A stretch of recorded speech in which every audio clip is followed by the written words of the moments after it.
All right. Welcome, ghouls, demons, and fellow weird ones. And here we are for another segment of my Tale Behind the Art series that I'm doing, where I discuss the story and the process and the life experience and all of the above behind my photography projects and self portraits. Welcome. We are going to talk about the silhouette collection today. Good God. All right. So this was the first project that I really got to dive into here in Nashville, but also after establishing my portfolio and expressing all of these creative works on my website. As you know, that wasn't always the thing that I expressed or shared in this full formed expression of myself. That was something only people who knew that side of me knew about. There's a it's been kind of funny to me to like really reflect on all of this and realize just how fragmented or compartmentalized and all the above that I've been. And not everyone has known all of these sides of me. So yeah, so anyway, then I decided to kind of like squish everything together on one website and try to organize how to be this eclectic artist that I am. And it kind of ended up, so September of 2024, my first times here in Nashville. So I just started the clinic, and the clinic, which was such a shit show. The whole year that I was at the clinic was a disaster. But my hours weren't quite there yet. We had just moved to Nashville. We got settled in Nashville in August. Chad started work, and I was not giving up on my business despite all the hardship and despite all the people who told me to give up and go back to work. I went back to work. Okay, I got a clinic job. I mean, just because I burned my OT certification and degree from the college doesn't mean it was taken away from me. I still have it. I still earned it, and I can always get another degree from the institution if I really want to prove that I have the qualifications. I don't care. Like, I really want that career to leave me, and I wanted it to leave me. Chad was kind of in this phase, especially just financially, being upset about everything. And our life in Nashville, we really wanted to leave a lot of things behind in Michigan, and so I was trying to figure out how we can do that. I was like, well, I know Nashville, it's, a huge community of musicians and artists and all of the above. And I just really feel like I can find great opportunity here. Wherever it leads, I don't know. But I was ready to just be in a new environment. But I did make an agreement with my husband and my father-in-law that I would find like a solid full-time or mostly full-time job to assist in this transition. Well, it took forever to get my license approved. It's just the way the state of Tennessee works. And so I had a lot of downtime, and I was, we got the apartment organized, and I had the time to do what I needed to do at the time with getting our apartment together and settling, which was really nice. Chad didn't have as much time, but I also would argue that that's not his role. Not to be traditionalist about it, but there is something to the feminine creating the home. I firmly believe that. And I firmly believe for myself with my fourth house placements and why it's super significant to me.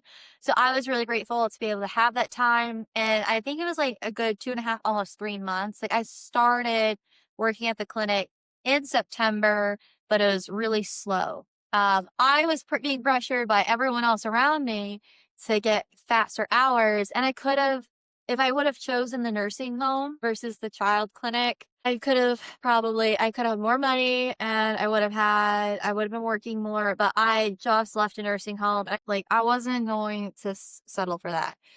I kind of missed the freedom that I had when I worked with kids. Like, there's more flexibility, and it was easier to attend to my business when I had the kid job, the home care job in Detroit.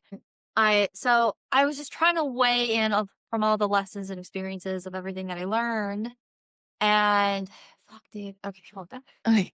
Okay. I don't, will never leave me. I will always be freaking out that I didn't actually hit record. Um, anyway. Anyway. So we had the job at the kids clinic with Angie, who we've already confirmed in a few other videos. Super sucks, but it was exciting. I thought she understood me as an artist and a spiritual person, and so I was really stoked to kind of have this what was perceived balance. And in a way, it was a blessing of Virgo season and Libra season, and like I had the flexibility to take time off whenever I needed. So that was like really, really nice. And I remember struggling with taking that time off, like for ritual days, like, okay, I need to take like, the fall equinox off. I need to take this eclipse off. I need to take this full moon off. Like, there's a lot of days off. And when you are dedicating your life to a spiritual cycle and routine. And I was also in this like weighing of like which phases of the moon or which like ritual days are actually significant for me to not be at work, or to utilize the work in a different way. Um, which I think I've kind of talked about a little bit where I've ritualized my routine. There's a video about me talking about that. But some newer, more clear insights that have come through is just how much I really, truly, genuinely want and need to dedicate my time to those ritual days and not dedicate them to ritualizing work as far as like my business. It's one thing if like there's an intuitive and creative spark. There's another thing about my scheduled posts that I release every full moon. They're scheduled. It's pre-planned. The internet is doing that. The technology is doing that. There was a time where it wasn't, and I had to learn, like I had to advance with what technology I was using and incorporate minor areas of like AI to help ease up the mental load, one person doing all of this, but spending my ritual day with this release was taking away from other ritualistic experiences that I was really missing especially during COVID and like that time of my life, where things were super in sync with the cycles and the moon and like everything that I dreamed. And I always thought that I would continue into that. There was so much back and forth, so much back and forth. And so I remember I was during the eclipse with Libra. I had been at the clinic a little bit. And they're like, "Are you coming in? It says you're off, but none of your," I was like, I struggled to commit. I was really struggling to commit. Very Libra. Struggling to make a decision. There was so very Libra energy there. And so I was meditating in a field of clovers, very genuinely, not performatively. There's a bunch of clovers once the spring hits through the summer and the fall, it's filled with clovers. I believe I found 7 4-leaf clovers. And it was kind of just this awareness. I wrote about it for those who want to read about it in a more present context, and with the dates and all the above. But I remember this time just kind of really struggling to commit, but wanting to, but then needing to make money. And like, I've always just really gone back and forth in trying to focus and dedicate and commit myself to my spiritual path and spiritual life, the spiritual way of being that doesn't seem to make sense to anybody else. That does not even fellow spiritualists, because there are people who'd be like, "What are you talking about?" Which is why I thought Angie understood me, which is why the betrayal of that relationship was really devastating. Because I really trusted her with a lot of information about who I was. And, Chad has warned me hundreds of thousands of times to not express myself in this way at work because it tends to get me in trouble. But I don't think it really gets me in trouble. I think it forces me into alignment because I'm not meant to be doing an average job. I have known since I was a little child that I've been meant to be on a spiritual path, and everyone's on a spiritual path. Mine is in this like teacher role, this hierophant, high priestess role, and not everyone is meant for those roles. But I was really conflicted with committing to that because it seemed that every time I committed to that, I wasn't safe to do it. Financially, emotionally, physically, like there was so every which way, as soon as I was able to commit to it, something happened, a tower moment happened. And so us moving to Nashville was this phase of letting the spiritual go, ignoring the woo woo, and grounding into reality. Arguably, I would say I've always been grounded. People feel the way they feel about that. So anyway, so the silhouette port like pieces, some of my first ideas here in Nashville, independent of everything. Like, we're in Nashville and I'm still doing this wholeheartedly for myself. I gotta figure out how I'm doing it. And I didn't have any of my candle supplies. I left that. I didn't know what our life was gonna be like. I only brought specific things, and then I had plans on going to Michigan and picking stuff up. Or like what ended up happening is Todd, my lovely little Scorpio, he had a trip down and he brought me my candle supplies and stuff that he kept that I didn't have the space for at the time we moved. So there's a lot going on, and like there's still like all these transitions of things. But so at the clinic, I'm like, okay, well, I have all this time. I need to focus on my business. I was focusing on writing. That's when I was really working on getting my books released. So this is September. I released my books in November. So I was focusing on figuring all of that out. I was catching up on a lot of my lunar memoir segments of things. And I was sitting in contemplation over, well, now what? Where do I go? After all of this, if I think I finally have the time to like settle. The storm settled a little bit. I was still out at sea, right? I'm going through the rest of my Pisces Saturn return and all of this craziness and all these failures and all this pressure. And I felt back into conforming and imprisoned into a day job and OT. And not really giving up on my business, but just and not really lost either, just in a pause. That's like the best way I can describe it. At the time, it did feel like I was lost in like, what do I do? It's like, well, I know what I'm doing. I'm writing and I'm committing bit by bit, no matter what. And I was like, well, you know what? I really like that. So we have this sliding glass window here, and you see it in the photos. And Chad had his guitar. We had like a few things, and I was like, I just had this spark. I don't remember exactly what sparked it. It could have been something I found online. Like when I was on Instagram, there was this essence between Chad and I. Part of me wanted to show a certain side of myself because, oh, Chad, he bought his guitar here. So he had just got his guitar, and he, despite, because like he didn't have his drums. He didn't have his drums here.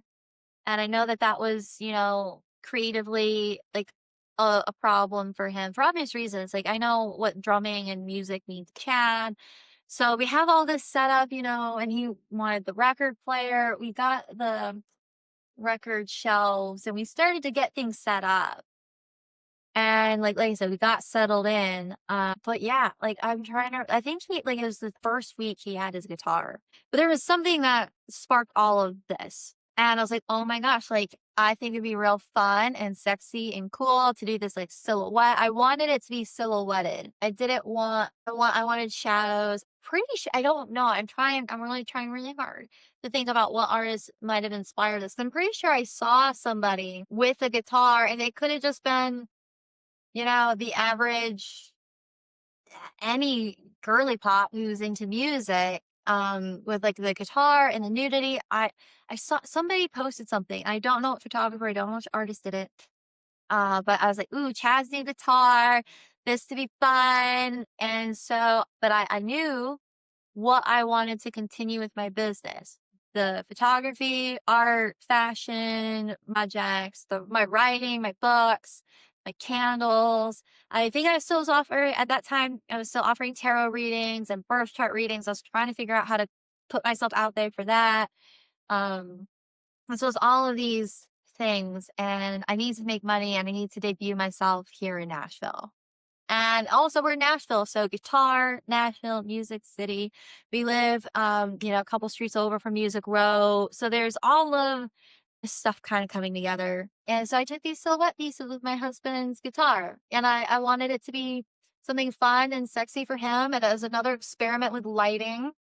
And there's a few different pieces. So there's me posing with the guitar. There's some just new photos of me with the lighting. I kind of like this essence of emotion that came through, and just like me here because like we have a lovely view of the city. We don't have the we're on the opposite side of the skyline in Nashville. We still have a beautiful like view of the hills. The sun sets like right behind that, like right there. I know you guys can't really see, but it's like right here, and it's gorgeous every night. And so there is like a lot of beautiful blessings, and there's a lot of excitement at this time. The Nashville thrill has definitely worn off, especially for Chad. It didn't take long for him to get really upset. No, Carissa, my best friend Carissa, she described her apartment in Nashville this way, and I think it is fitting for all of Nashville. It's kind of like a polished turd.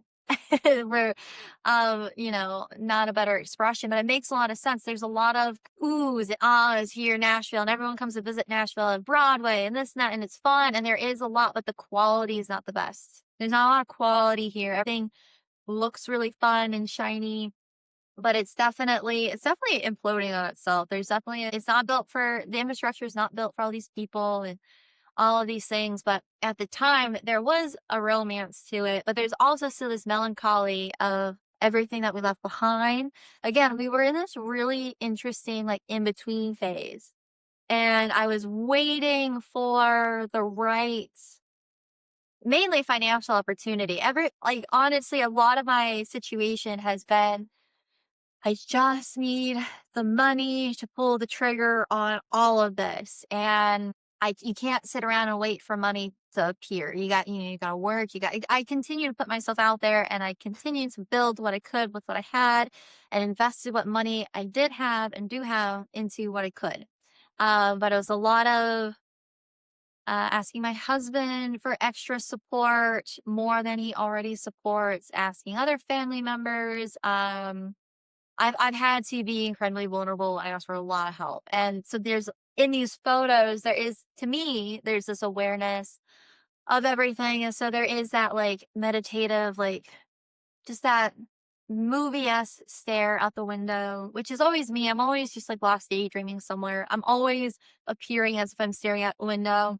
I kind of feel that I look that way in my videos because like I very rarely like look directly at the camera, mainly because all the lighting eventually gets to my eyes. So I like veering off outside. I like seeing the symbols and synchronicities of nature that are occurring. So, there's a lot of birds, and there will be synchronicities of birds or butterflies or other like little buggies, cloud symbolism. Like I see things. And so it's fun for me to kind of just like drift into that. I feel a little bit more secure, especially when doing all of this. And so I incorporated a lot of that into these pieces. And then like just some quirky little poses with like my hands. And it's just like, I don't know, I just kind of dancing, like the naked neighbor dancing in the window, like I mean, our building's only 5 stories tall. We're at the top floor. So, like, it's not like this crazy, can phrase for it.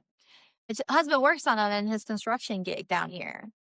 Sky rises? Ugh, that sounds not right. But anyway, so there was that, and then I wanted some romance. I had all these dead flowers that my husband did get me some flowers for our anniversary. I was nervous about our anniversary celebration after everything that we went through. Like we were kind of in not just in a really it was a very interesting emotional state. Like we were still super committed to each other. So I talked about like was it the Lune Saltaire Lune portrait, and I talk about that reconnection with my husband. Well, that was June of 2023. A lot occurred in the year and a half since that photo shoot and all of these things and all the other things that I was doing. So we were okay, but we weren't okay. There was a lot of tension. And so I remember being nervous, but and my husband loves me. So despite all of it, like it's a lot of my own inner child wounds. And like I was walking on eggshells, not because I really needed to, but because I'm always afraid he's gonna leave me and abandon me. I have a huge abandonment wound. And so part of that, like with these flowers that he got me for anniversary and like just showing me that he's always gonna show up for me, even when he's mad at me. Cause like, my mom silent treatmented me a lot. There's a lot of ways that I was abandoned emotionally in conflict. And so a lot of that emotion was through this. And so part of the gesture and using my husband's guitar. It was bridging our creative mediums together. I dream of when we like write songs together. I feel like that's like big in our future. He's learning how to bridge and build songs with instruments, and then I have hundreds of songs for him that he's working on. And so eventually, you never know where that could go. Even if we just do it for us, it's still super fun to bond creatively. So I wanted to like symbolize that. And then I utilized the flowers that were, drying up in like one of my ritual vases. I have this really cool like wine glass I turned into a flower vase. And so I'm utilizing that. And I have this like really beautiful, like mini black dress that's like super shiny, or it kind of reminds me of like what it needs fringe. If it had fringe, it would be very Nashville. And so I just kind of like wanting to lean into that in different poses. I was playing with different lighting, kind of just experimenting with what it is that I could create in this silhouetted expression. You as a beauty queen here in Nashville. There was a lot. I was just having fun, and I was like, you know what? I can't make candles, and I'm pretty burnt out or caught up on writing, and I need more creative expression. And this is something I miss. It's something I really want. I do remember feeling quite limited. I have since rebuilt my closet. That was another thing that I was like sitting in awareness with, is just how little I had for myself. I outgrew a lot of things I got rid of energetically. Even if I loved the style of it, I couldn't keep the piece of that clothing or whatever. But it was just like, man, I have really stripped myself of everything, of like my agency, of my autonomy. I felt really dependent. And that's where a lot of the nude comes in as well. Like my husband took over more of the closet than I did because I just really didn't have anything. And I didn't even know what I wanted to invest my money in to replace anything either. And to me, it was like, well, I have enough. I have sweats. I have like other things. Like I don't need to worry about. And also, I just didn't have like the vision to create an outfit and put something together was kind of fading on me a little bit. And so there was this like deep vulnerability. And then I think about the Pisces Saturn return. I think about my fourth house energy. I think about my Cancer rising, Cancer Lilith. I've talked about all of this like water symbolism and breaking my shells and just being stripped into like I was it's a part of the healing process, right? So you're like you're smushed into a lot of goo. And no matter how many times I thought I was in the goo phase, or how many times I've been in the goo phase, I think it depends on the cycle and how you look at it. But I was in a really intense goo phase of the cocooning process of the metamorphosis, on like a large cycle at this time. And so I think like the nudity, it also expresses that vulnerability on top of everything being in romance and a creative field. Like Pisces is related to music and art. So I think that there was a lot of awakening within that. Reconnecting with my love for music. I have a book coming out later this year. I have so many projects. So this one, I'm waiting for the right timing for it, but I've been working on Hymns of Melanome. And that really, it's a bunch of different songs. Some songs that I've written, and then some of are songs that I wrote my own version of another song that inspired me, or like I heard it differently. There's a lot of songs that I hear and I don't hear the lyrics the same. I hear them completely differently. And so I wrote my version of it, which, a few people have done that in their own way. But I've tried to make it as unique and individual as possible while paying tribute to the artist. So it's very much, in alignment with like Halsey's The Great Impersonator. Like she did a version of where she paid tribute to all the artists before her, which I thought was really, I can't remember when the album was released. I think she might have been promoting it at the time, but I just remember connecting to all of these synchronicities. And so I was starting all of that. So taking photos with the guitar, playing with editing, playing with lighting. It was a lot of experimenting. And that's kind of where it went. And like I said, I didn't have a whole lot of outfits to try to figure out. I had this idea of like this like slip dress, and then I only had one pair of like wedge heels, and I was like, this, thank God, is like silhouetted in black and white because that helps. But like, I really wanted different shoes.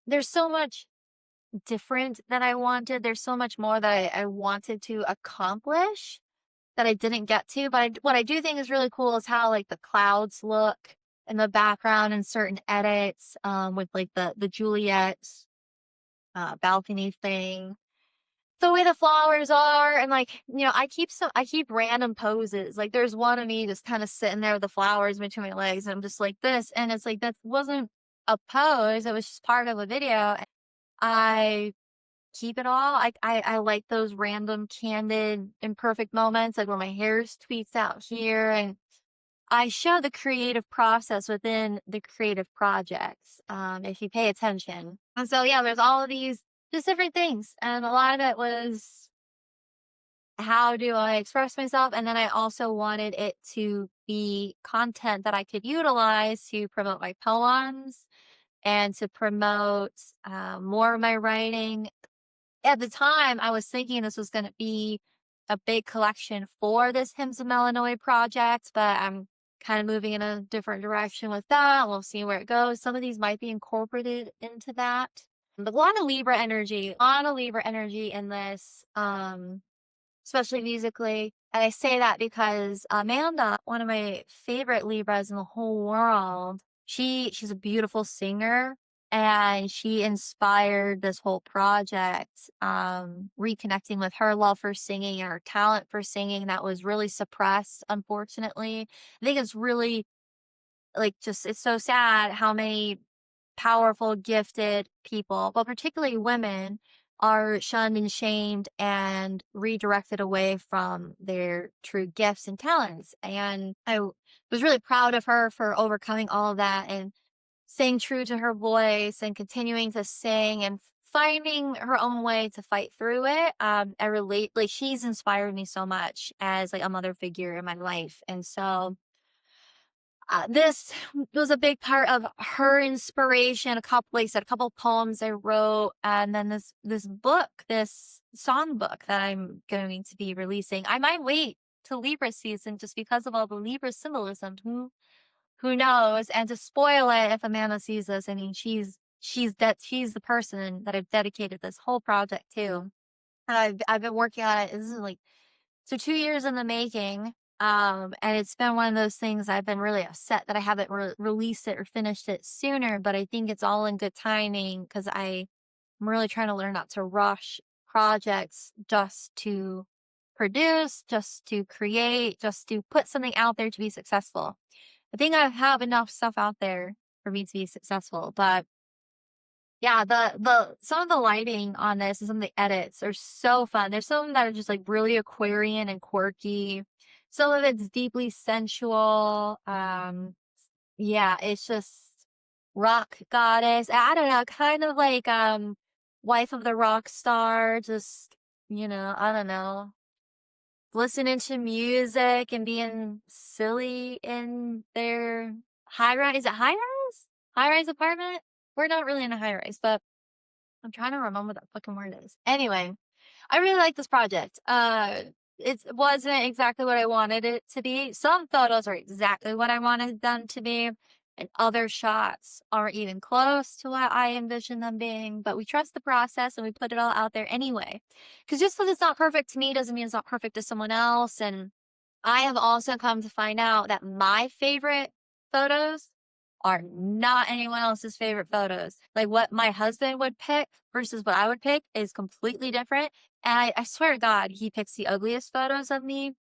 I asked him, like, are you trying to sabotage me? Because I feel like you picked the ugliest one. And then I ask other people, and they're like, no, like, your husband really loves you. He has a great eye. Like, what he sees, I would love to know. Love to know how he sees me through his eyes. Because I guess to find me my most beautiful, what I would argue is my ugliest. I think that can be very sweet and really cool, with the right heart, with the right intention. And I also think that sometimes what I think is my best look is maybe in the moments that it's my comfort zone. So he thinks I'm beautiful outside of my comfort zone, and I also think that's really cool. And a big part of the power of our relationship. So yeah. So that started all of that. And so that's when I was here in Nashville, and I got really geeked about quite a few things. And that's when I leaned into a few other projects. So let's see, where do I go from here? Yeah, we'll go to Hallowed Be Thy Name. I'm gonna try to group up a couple of these. So Hallowed Be Thy Name, I took these photos and a couple others. So Bewitched and Goddess of Shadows. That was all at the same time. So the silhouette with the guitar started to inspire and influence different projects where I was like, okay, well, if I'm feeling limited, but I want to create something, what else can I do? So I used my husband's band t-shirts and jackets that have very specific sigils and emblems on it, and to do um, kind of like a nun, like, a satanic nun, like the shadow aspect of Catholicism. A lot of his bands, they're like, some of them are from Italy and Germany and all this stuff. So ancient Europe, ancient Roman Empire, birthplace of Catholicism. And Catholicism is deeply occult if you really study it. There's some really cool symbolism within there. So I thought using those band like hoodies with their logos and emblems and sigils and all the above on it, and trying to make it was so imperfect, but that's where I had to really work with lighting and shadowing and editing, which was another challenge and experiment for me. But I got some that really landed, I think. You might be able to tell it's a hoodie that cloaks on the back and not so much like a veil, but whatever. Did my best. Maybe eventually I can get like an actual like setup. Who knows? And then I have a historic rosary that my great grandmother had from Spain, I believe. But it was hers, my mother's mother. So my maternal grandmother's side of the family was deeply Catholic. So I have a photo with the rosary, but the cross it's an inverted cross, an inverted crucifix, with or inverted rosary. And I like how it like drips down my nose. Very like Hindu with certain, jewelry expressions. So I thought that that was a fun blend. People may not like that mix of culture. I love it. Especially because like on the other side you can see my nose ring. So it's not even attached to my nose, it's in the opposite direction. And it just was fun. And the way the edit worked, like my lips were slightly pink and like popped out. And like there's some real cool moods and spiritual expressions that came through as I was editing and designing all of this. And I absolutely loved it. I didn't want like a dirty nun element. I saw Silvana do that a thousand times. I've seen a few other people. Silvana is like my favorite. But then I also went down a rabbit hole of like a TikTok of it being anti-feminist to sexualize women who take vows of celibacy and disrespecting the nun attire. And so I was conflicted about it. Like that was something that I was like, well, I don't necessarily want to be like, I like being a controversial figure, but I don't want to disrespect women. But at the same time, I really want to disrespect Christianity. So I picked my poison essentially. So nude, blasphemy, all of the symbolism. And I just wanted to kind of create this ritualistic, kind of even Freemason, kind of what you think the government's doing in a way, but like the more satanic version of it. And so yeah, so there's like me eating the rosary. There's like I was trying to fuck around with different like symbolism, like I don't know. I know, okay, I don't want to say I don't know. I know in certain cultures, certain hand gestures represent certain things energetically. So I was experimenting with that and how it would look with the photo. Of course, there's like the middle finger, and then there's like, the trident, like different like double horn things. Like there's all kinds of stuff that I was just like messing around with. For what it's worth, I don't know if it fully landed or if it's, some of it kind of seems cheesy and corny, which November. That's always a bad thing. That's not always a bad thing, despite what I know some people believe. Let's see. Is there anything else I want to say about this one? Yeah, I wanted it to be seductive, and like I wanted to kind of bring my own interpretation of a lot of these, oh, like, well, how would you fucking word it? Like they're Catholic non-demonology horror movies, and some of the things that they incorporate into them, especially with the sexualization and deflowering or whatever of like the nuns and stuff like that. Also I like to symbolize and hint that everything has a shadow, especially with my experience in the church, is that even the most virtuous preacher, righteous man, probably has some really dark skeletons in their closet. And you can see that in Catholicism with the pedophilia and all the problems that the priests have. And so it's kind of like this representation of, your God's not who you think he is, and the God and the devil are one and the same. Like, the devil you fear is the God you worship, and all kinds of other different things. But I also really wanted to impress my husband with, his black metal merch and symbolism. I wanted to impress his friends and like that community because he's been connecting with them. I tend to not be welcome in a variety of spaces. I'm not brutal enough for the metal community. I'm not girly pop enough for the pop community. I I've said a few thousand times, stereotypical, a nauseating Aquarius. I just am an alien who doesn't fit in anywhere. And I really mean that. It seems like, and, I'm always having to prove myself. And I remember those phases of my life where I was like, I really like metal. I had to like prove and be really loud about how I like metal. But then when I started dating a metal musician, he was like, "You're really loud about it. And it's kind of a turn off. It's annoying." And I'm like, "Well, I'm 19 and I'm just having fun and I'm just excited about things." But you're right. I do try to prove myself like too much because I'm used to men making me prove myself because you can't like Slipknot unless you know every single fucking detail of their lives. And like, so then I kind of just got over all of that. But I wanted people to start seeing me because people, even in like the witchcraft world, the left hand path world, like a lot of people will be like, "You're a love and light witch." And then other people think I'm like this super dark, like literal devil worshiper. And it's crazy the boxes that people put me in. And it's always some black and white level of extreme. And I think it's kind of funny. Especially with like the Melanoid symbolism or like the goddess Hell symbolism, like she's split in half, half black, half white. And so I guess it depends on what side of me you see, because I'm both. Go figure. Go figure. There's a middle path somewhere, but I still claim left hand path. Anyway, so that's like behind Hallowed Be Thy Name, which is also why like I named it that.